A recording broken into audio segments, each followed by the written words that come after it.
Hi, this is Micornus, Phokane, the leader and the founder of Church Governance Solutions. We are dealing with the kinds of people in churches, types or kinds of people in churches. Now, the first group of people that I want to deal with today is the people that we call rejectors. People that we call rejectors, and common type of group of people that you'll find in every church. These are kind of people that we call rejectors. These people, they hinder your efforts and they will impede your vision. They will make sure that they hinder your efforts. They will actually impede your vision. What do? Everything that you suggest, they reject. Every plan that they think that will make the church successful, they will reject that idea, and they will make sure that that idea never come back again. These are the type of people that are coming with wrong motives to become part of a church. And these are the type of people that are carrying a spirit of jealousy inside of them. They will jealous you for driving this kind of a vision. And therefore, they would not actually want to see this kind of a vision to grow and become gigantic in front of their eyes. So what they will do, they will actually garner around that. These are type of people that come in groups generally, that will gang against the vision of the ministry. They will discuss on coffee tables in their own homes. They'll visit each other in order just to gather together and make sure that they make or devise plans that will be against the ideas of making the church successful. Whenever anything has been suggested, whether by the pastor or the leaders, they will gather, they will debate it, and they will discourage each other against that. They will speak bad about whatever idea it is, so that the rest of the people may not be part of the idea, may not participate as well, because their aim is to make sure that the vision never progresses. These are the people that will actually stand between the success and of the vision plus the leadership that will be driving the vision. They'll stand between them. So to make sure that there's no prosperity in this particular vision, because they will impede it, they will hold back, they will make sure that they stop any single progress that may try to surface in the face of this particular vision. Now, visions that die, majority is because the church is harboring rejectors in it. And the church is harboring people that see themselves as people that's supposed to be the ones who brings ideas that are brilliant. Any other idea that is brilliant, they will impede it, or they will basically stop it from existing, so that it may not have its way through and may not bring any success at all in the church. So the vision itself will be challenged by this type of people, because they will reject every idea that is driven along to the vision. Any idea that makes the church to be successful, they will make sure that they step in and disturb it. These are the people who support the devil. These are the people that are planted by the devil actually in the church. And most of the time, you will not actually be able to identify them, because they don't come like the devil with the horns and looking horrible. But they are actually coming with soft tongue that are actually soft and to win or deceive other people. Now, this is the people that will support the devil in everything that he does in the church. These are the type of people that will be the medium of connection of the devil to the church. And because they are around, the devil will always find a ground or a platform to operate in the church. Now, this type of people, if not identified easily, and they are going to damage the church to an extent that the church can be destroyed for good. These are the type of people that leaders or pastors, when you have identified this kind of people, you must not feel pity for them. You must be able to be bold enough to chase and fire them out of the church. And I know that many pastors are not brave enough to be able to fire people out of the church. But I'm saying, and we are mentioning it as Church Governance Solutions, that there are people that you don't need to have second thoughts about firing them out of the church. Because if you don't, there are the poisons in the church that are actually even killing the energy of others that are supposed to be participating in the church. These are rejectors. They reject you. They reject your vision. They reject your plans. They reject every single work that you put in, every single suggestion that you suggest for others to participate in, they rejected that dismally. And you'll realize that then the church cannot progress, because rejectors will always be in support of the devil. They will actually be doing things that the devil wants to do.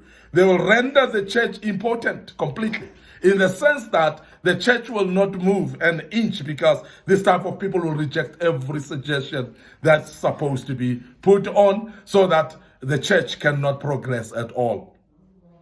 Now, with all this certainty, you will meet and see this type of kinds of people in established churches and across the board. You'll see them in every single church across the board. And these are the type of people that would make sure that the church doesn't move further anymore.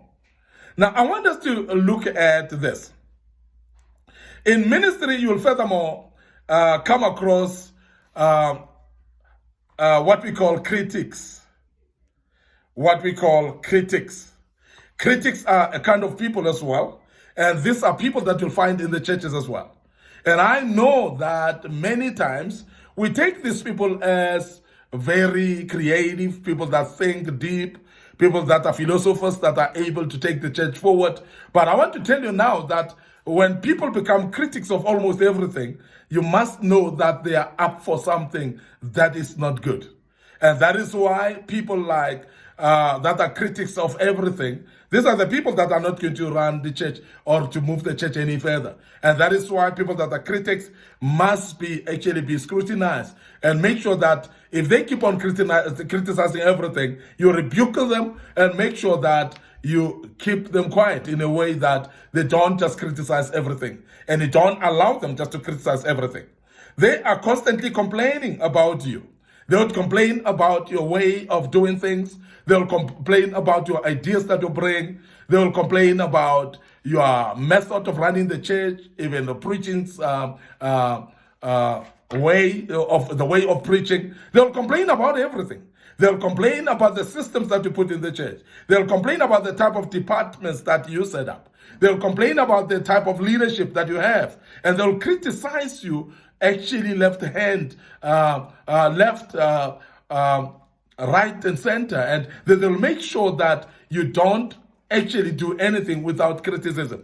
Now, these are kind of people that sometimes when you are supposed to do anything, they will hamstring you as well, because you'll forever be careful of their criticism, because you'll do things in order to satisfy them at some stage. And I want to emphasize that as a leader, you must stick to the guns and make sure that you do things according to the leading of the Holy Spirit, and don't care for people that are critics every day.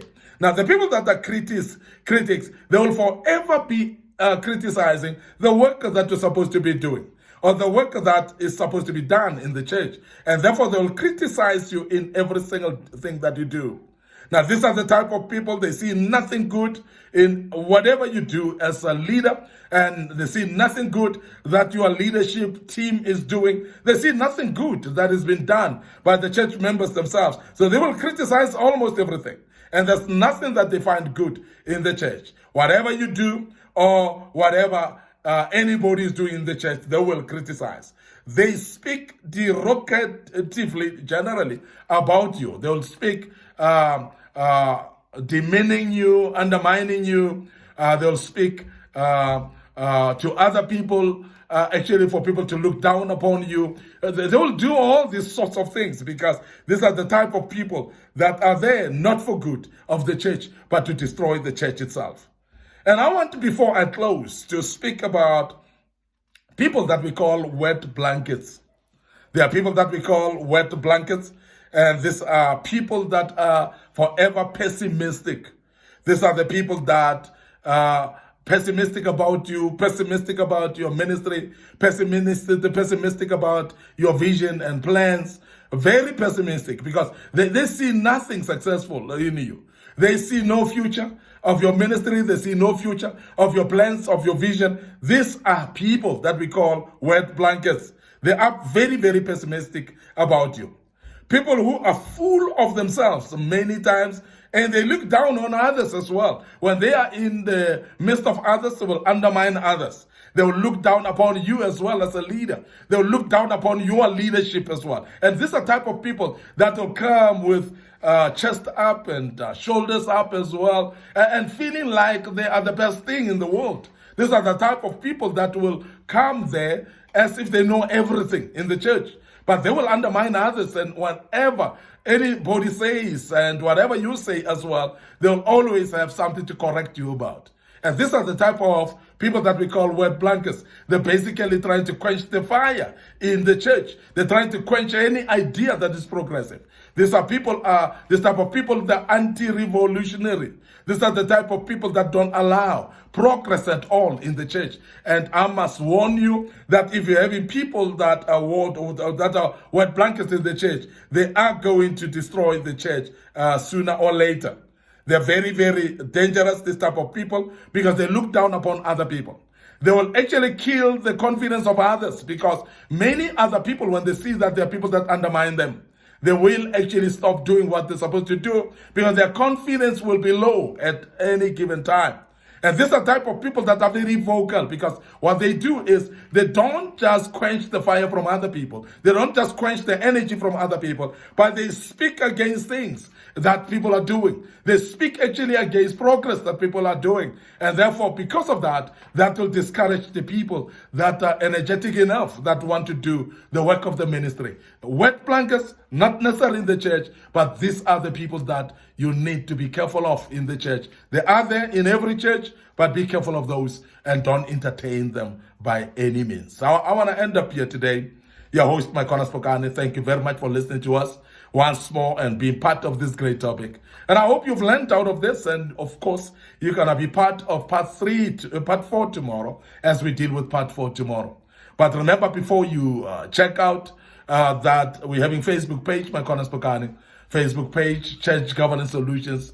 Please visit those, like those pages. Make sure that you also click the notification buttons on those pages so that you're notified when we've posted materials of this kind. Don't forget our YouTube channel. Please make sure, under Micornus Phokane as well, that you subscribe to the YouTube channel. A lot of materials that were posted in there, and most of them very useful for you as a church leader and as a visionary in the church. Your church shall never be the same as you do follow us on this platform. May the good Lord bless you. Allow me to check out right here and say cheers for now.